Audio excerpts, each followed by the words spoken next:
السلام علیکم ورحمۃ اللہ وبرکاتہ۔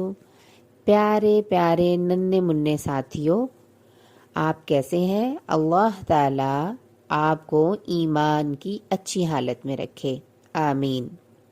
اعوذ باللہ من الشیطان الرجیم، بسم اللہ الرحمن الرحیم۔ آج پیارے بچوں جو ہمارا ٹاپک ہے وہ ہے قیامت کا دن۔ بہت غور سے سننے والا ٹاپک ہے۔ ایک ایسا دن بھی آنے والا ہے جب اللہ تعالیٰ ہر زندہ چیز پر موت طاری کرنے کا حکم دیں گے اور اپنے فرشتے اسرافیل علیہ السلام سے کہیں گے کہ وہ سور پھونک دے۔ اس سے پہلے یعنی پہلی بار جب وہ سور پھونکنے سے زمین و آسمان کی ہر چیز تباہ ہو جائے گی اور ہر مخلوق موت کے گھاٹ اتر جائے گی، سوائے ان کے جنہیں اللہ تعالیٰ ہلاک نہ کرنا چاہے گا۔ جب اللہ تعالیٰ اسرافیل علیہ السلام کو دوسری بار سور پھونکنے کا حکم دیں گے تو اس کے سور پھونکنے سے سب دوبارہ زندہ ہو جائیں گے اور دہشت زدہ ہو کر اٹھ جائیں گے۔ یہ بڑا خوفناک دن ہوگا۔ تمام انسان اپنے مالک حقیقی کے سامنے اپنا اپنا فیصلہ سننے کے لیے کھڑے ہوں گے۔ یہی قیامت ہے۔ لوگ اس دن خوفناک واقعات کو ظہور پذیر ہوتے ہوئے دیکھیں گے۔ اس کے بارے میں قرآن مجید فرماتا ہے، پھر جب کان بہرے کر دینے والی سخت آواز آئے گی، اس روز آدمی اپنے بھائی سے بھاگے گا اور اپنی ماں اور اپنے باپ سے اور اپنی بیوی اور اپنے بیٹوں سے دور ہوگا۔ ان میں سے ہر شخص کا اس دن ایسا حال ہوگا جو اسے دوسروں سے بے پرواہ کر دے گا۔ یہ قیامت کا دن ہوگا جسے روز محشر بھی کہا جاتا ہے۔ قرآن میں ایک اور جگہ اس دن کی ہولناکیوں کو اس طرح بیان کیا گیا ہے، جب آسمان پھٹ جائے گا اور جب تارے جھڑ جائیں گے اور جب سمندر پھاڑ دیے جائیں گے اور جب قبریں اکھیڑ دی جائیں گی تو ہر شخص کو اس کا اگلا پچھلا کیا دھرا سب معلوم ہوگا۔ سب جو اس نے کیا دھرا تھا سب اس کے سامنے آ جائے گا۔ قرآن مجید کے ایک اور مقام پر اس ہولناک دن کا نقشہ یوں کھینچا گیا ہے کہ جس دن آسمان پگھلے گا یعنی تانبا بن جائے گا اور پہاڑ دھنکی ہوئی رنگدار اون جیسے ہو جائیں گے اور کوئی جگری دوست کسی دوست کو نہ پوچھے گا، حالانکہ وہ انہیں دکھلائے بھی جائیں گے۔ مجرم چاہے گا کاش عذاب سے بچنے کو اپنے بیٹے فدیے میں دے دے اور اپنی بیوی اور اپنا بھائی اور اپنا خاندان جو اسے پناہ دیتا تھا، اور جتنے لوگ زمین پر ہیں سب وہ فدیہ سے اسے نجات دلا دیں۔ ہرگز نہیں، بے شک مجرموں کا لازمی ٹھکانہ وہ بھڑکتی ہوئی آگ ہے جو کھال ادھیڑ دینے والی ہے۔ استغفر اللہ۔ قیامت کے بہت سارے نام ہیں، جس میں سے چند جو ہیں وہ میں آپ کو بتاتی ہوں۔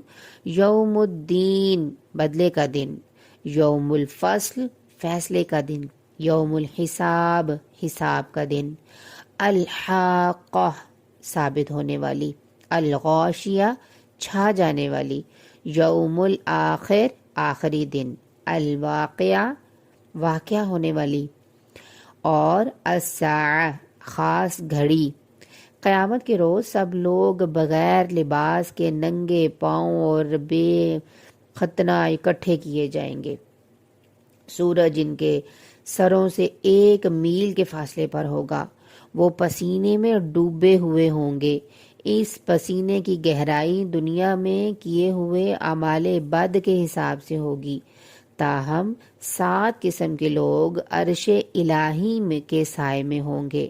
وہ یہ ہوں گے: نمبر 1 عادل حکمران، نمبر 2 وہ نوجوان جس نے اللہ کی عبادت میں جوانی گزار دی، نمبر 3 ایسا شخص جس کا دل ہر وقت مسجد میں لگا رہا، نمبر 4 ایسے 2 شخص جو اللہ کے لیے آپس میں محبت رکھتے ہیں، اسی پر وہ جمع ہوتے ہیں اور اسی پر وہ جدا ہوتے ہیں، نمبر 5 ایسا شخص جسے کوئی خوبصورت اور معزز حسب و نسب والی عورت دعوت گناہ دے اور وہ اسے جواب دے کہ میں اللہ سے ڈرتا ہوں۔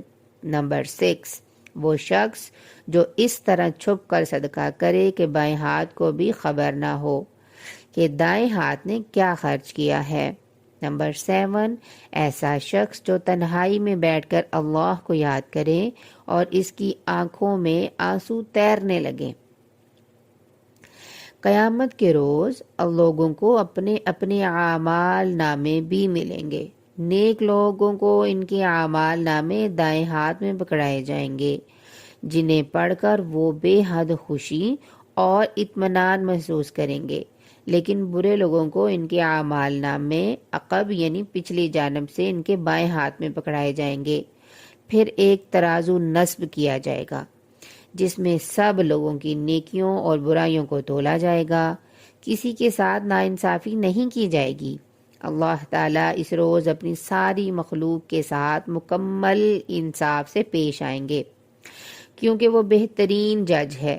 فرمان الہی ہے، آج ہر ایک کو اس کا بدلہ دیا جائے گا جو اس نے کمایا۔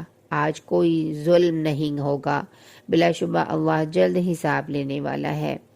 سچے مومن جو اللہ تعالیٰ سے ڈرتے رہے اور دنیاوی زندگی میں نیک اعمال کرتے رہے، انہیں بہشت میں داخل کیا جائے گا، یعنی وہ جنت میں چلے جائیں گے، اور ان پر اللہ کی خصوصی عنایات اور مہربانیاں ہوں گی۔